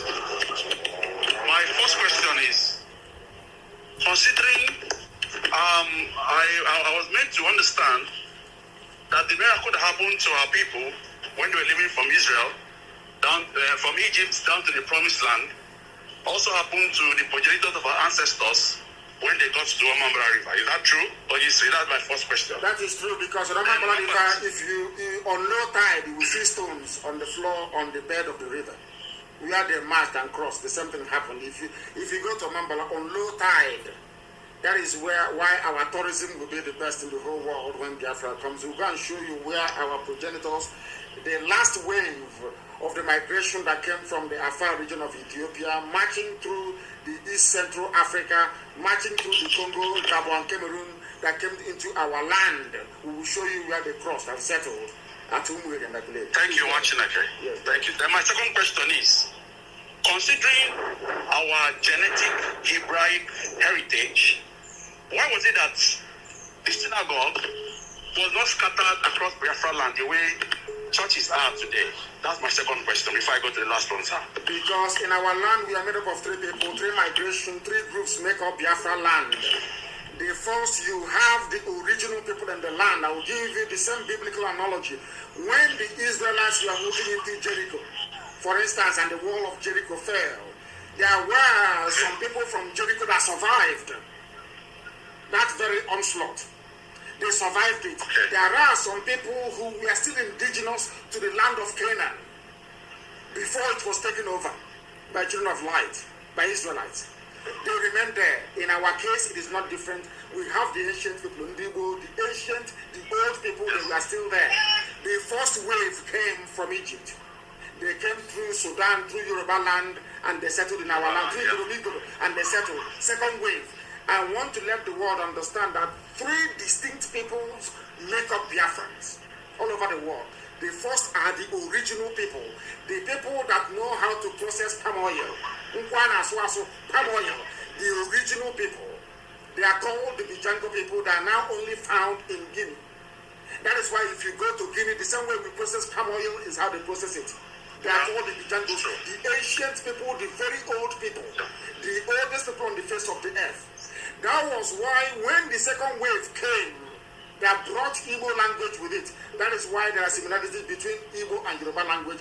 They came through Sudan. They came through Yoruba land. As the migration was taking place, as the Israelites were leaving to go back to the land that God promised them, some people came eastwards rather than westwards. They came down and they came through Sudan, through Yoruba land, and they settled in our land. When they came to our land, listen very, very carefully, please. When they came to our land, they discovered that there were people there before them. They were the people that said that these are ancient people and called them Ndibo, old people, ancient people. And when they settled in same Anambra, because everybody comes from Anambra State, Anambra is number one, the first son, the number one child. Anywhere you come from, you're from Anambra, number one. When they settled, they were the ones that gave the name Agolo, which means this is the town in Agolo. Through this road in Agolo, will you now go to the settlement where the Igbo people are living, the ancient people? That is why you have the name Agolo, Ozo Igbo. Ozo Esi Agebendi Igbobi. Through this road, you go to Igbo settlements. Somebody gave them that name, not a white man. The second wave of Igbo people, or should I say Biafrans, that came from Egypt. Now you have the final wave that came before when Samaria was conquered. The Assyrians came and collapsed the northern Samaria. They now migrated. The house of Ephraim, the Ephraimites, the house of Ephraim, that came from a place you call Harish in Israel. The house of Ephraim, their soil in Israel is red as you have the soil in our land. Those people that know Israel very well. Now listen very carefully. Now when this wave came, as a result of the collapse of the northern kingdoms by the Assyrians, they started their migration. They never came straight. They first of all went to the Kushite land. They went to Abyssinia, present-day Ethiopia. They stayed. That is where our name came from. They stayed in the Afar region. As I finished this morning, I give you biblical citation to tell you that God is with us. As they came, they settled in the land of Ethiopia, in the Afar region of Ethiopia. That is why if you go to the monasteries of Ethiopia and go to our ancient monasteries this morning, as I'm talking to you, if you go to Umwe and Aguleri and look at the women, the way they dress, and you go to Ethiopia, they dress the same way. Till this morning, this very morning as I'm preaching to you, this final wave came from the Holy Land, went to the Afar region of Ethiopia and sojourned. That's where we got our name from. Afar, Biafra, I'm coming to that. And they started the migration. From there, they passed through everywhere in the east. They passed through the likes of Rwanda, they passed through Congo, they passed through Gabon, they passed through Cameroon. That is why if you continue to check the ancient map of Biafra, you will see that at some point they were part of Ethiopia. At some point they were part of Congo. At some point they were part of Cameroon. At some point until they ended up in Onitsha, the same Anambra. Now, what happened was this: as they were coming, the blessing of the Almighty Elohim was with them, and they kept coming. They kept coming until they got to Omambala. They crossed Omambala River, and Elohim said to Eli, "Here you are going to build me a temple. If you go there, it is there till tomorrow morning." When the pilgrims landed, they built a temple. Then, after a while, the priestly clan was out of Chukwu. The same way you have the house of Levites. People must understand, the same way you have the house of Levites in Israel, it's the same way you have Arochukwu in Biafra. They are the priestly clan. The job of an Arochukwu person is to worship God, nothing else. That was why in Arochukwu you have a place called Ihechiowa, which is the land upon which the light of God rests. That's the name of the word, Ihechiowa, where the light of God descended from heaven upon this very earth. And that is why only Arochukwu descendants or the descendants of this priestly clan only answer Umuchukwu. That is why you have people named the children of God, where we come from. They came from this last wave. Now, in the book of Zephaniah chapter 10, Everything I tell you, I back it up with the scriptures. In the book of Zephaniah chapter 10, I think chapter 10 verse 3, or is it chapter 3 verse 10? I think it's 10:3 or 3:10, one of those. I will check it now. In the book of Zephaniah, God Almighty in heaven, Chukwukikabiyama, made it clear that his children are beyond the rivers of Ethiopia. And from there they will bring me presents. My daughters, as we left the Afar region and continued our migration, Elohim said in the book of Zephaniah, my daughters from across the rivers of Ethiopia, the rivers of Abyssinia, one day you will come to Jerusalem to bring me a gift. It's in the Bible. So that is who we are. Three people in one.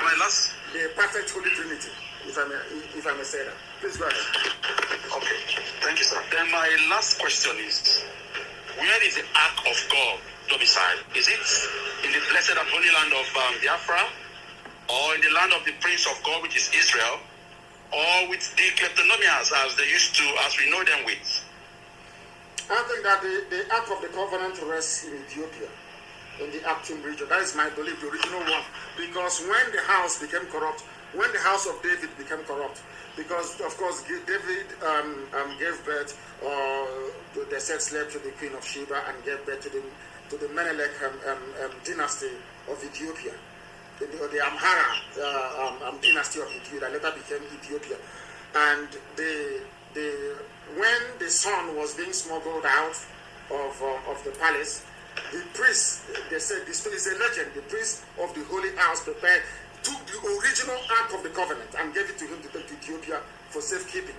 And they built a fake one and left at the temple. The reason why I believe is that if you go to a place called Aksum in Ethiopia, I think in the Amhara region, you will see that the Knights Templars, these are they claim that the servants of God, the Knights Templars came to Ethiopia. What would they be looking for in Ethiopia and building a church in Ethiopia? People believe that was where the Ark of Covenant was found, and nobody can enter into that very place. Even till tomorrow morning, they have the Holy of Holies. Nobody goes in there. There's no light that shines into that place. Only the high priest can enter that very place. If you doubt me, please try and visit Ethiopia and go to Aksum.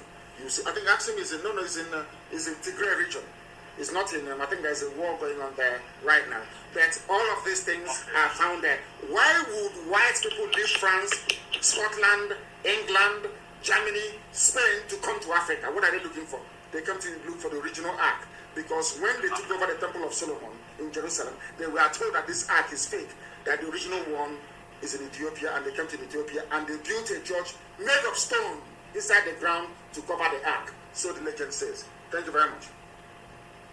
Yeah, then you see, permit me, I know I've taken a little time.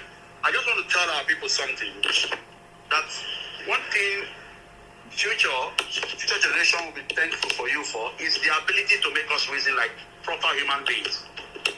And gloriously we are. The issue of the guy in the creek, the pig in the creek, is whatever stuff they're using him for. I want to tell our people that from reasoning, they've seen that Biafra has come. So what they are doing right now is to plan using him to destroy us whenever we come together. But I want our people to remain resolute and formidable, just the way you've always taught us. This is just my little advice for my fellow Biafrans of freedom. My dear brother, thank you for your call. Very, very incisive. These people are irrelevant. Anybody can make noise from anywhere, but they know. Had I announced a Biafra Republic, believe you me, every aircraft in the zoo will be over our land. They know. These are irrelevant, inconsequential, hungry people. They're irrelevant. Do they know what this family put? Do they know what the meaning of IPOB? They don't know who we are. It's when you're inside IPOB, you take it for granted. Any day you leave, you see the importance of IPOB. Or that day, your eyes will open very clearly. You know, these are truly just children of God. Thank you very much for your call this morning. Very incisive, very enlightening. I want to close by saying this morning. If you have a book, please, if you have the Holy Book, the Torah, go to, or Bible, go to Zephaniah chapter 3, verse 10. Zephaniah chapter 3, verse 10. Everything I tell you is biblical. I don't come and concoct anything. Everything I tell you is fact, scientifically proven. From King James Version, Zephaniah chapter 3, verse 10. From beyond Beyond means after Ethiopia. From beyond the rivers of Ethiopia, my children, my supplants, even the daughters of my dispersed people, even God knew that He was dispersing us. Even my daughter from beyond, now Africa, for those who don't know, I'm talking about Africa now, not Europe. God said, even after Ethiopia, from beyond the rivers of Ethiopia, you will come to bring me gifts. You will come to worship me. From where I have dispersed you to. This is according to the Bible, that your thieving, criminal, Pentecostal pastor can never teach you. And my good friend, Reno Omokri, I want him to understand what I'm saying this morning. Everything we say is from the scriptures. That Elohim, God Almighty in heaven said, my children are going to come even beyond Ethiopia, the rivers of Ethiopia. Those outside where I have dispatched you are the banks of Omambala River, in the blessed land of Biafra. From there you will come. You will remember that I'm your God, and you will bring me blessing to my house. That is what Elohim said. And that is the reason why Biafrans are the only, anywhere you see traces of light-skinned people, if you're coming all the way from Ethiopia, draw any map you like. Those of you that fly Ethiopia Airlines, or draw any map you like. If you're coming anywhere you see light-skinned people, you know that they are Biafrans along the way. That is why in the north of us, there are all dark-skinned people all around us in West Africa. We are the only people who are light, naturally, not by mixing with anybody. The dark ones we have amongst us are the ancient owners of the land, the ancient people, those who own the land. Then the second wave came from Egypt, and the final wave came from the northern part of Israel, from the land of the Ephraimites, in the blessed land of Israel. And here we are today, 3 people in one, the perfect Holy Trinity. Let me repeat from the book of Zephaniah. If you want to prove as to where you come from, the final phase, from the book of Zephaniah chapter 3 verse 10. Go to Arochukwu today, you see how light they are, how fair they are in Arochukwu. That tells you that they are from the final wave that came. And as they are coming, everywhere you have Eri, you have Umweri, you have Aguleri, you have Ora Eri, you have Owe Eri, capital of Imo State, Owe Eri. If you don't know, let me tell you. And then you have Arochukwu, the children of God. The children, that is their name, the children, those born to worship God. That is who we are. And on that note, we have come to the end of our proceedings this morning. Those who do not understand who we are, where we are coming from, or where we are going, all you need to do is to listen to our broadcast. We are all one people, 3 people in one, according to the dictates of the Almighty in heaven. I thank you all for listening this very morning. I don't know if, I think I will try to do, I think this question and answer is very, very important for our people. So maybe I will come back live on air again next week. But from me, from here, this morning, good morning.